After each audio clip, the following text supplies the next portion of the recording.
This message is to you Hebrew Israelites, found in the book of Galatians, chapter number 3, New International Version, verses number 18 on down.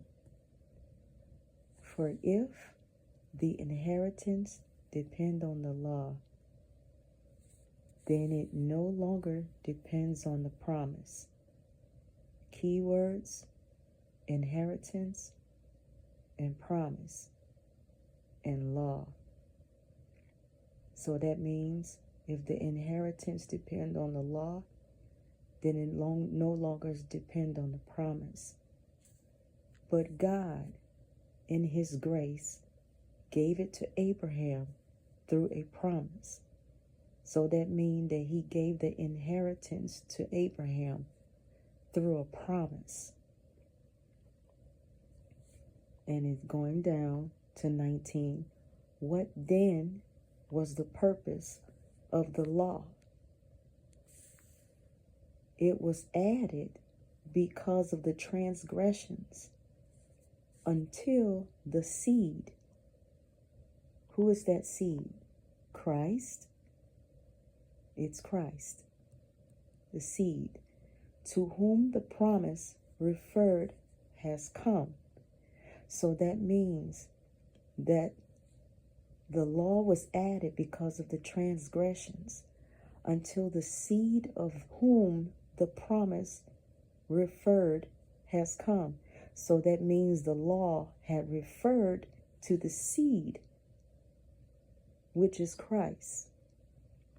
The law was put into effect through angels by a mediator. Who is that mediator? Christ. A mediator, however, does not represent just one party, but God is one. The law, therefore, opposed to the promises of God. Is the law therefore opposed to the promises of God? Absolutely not.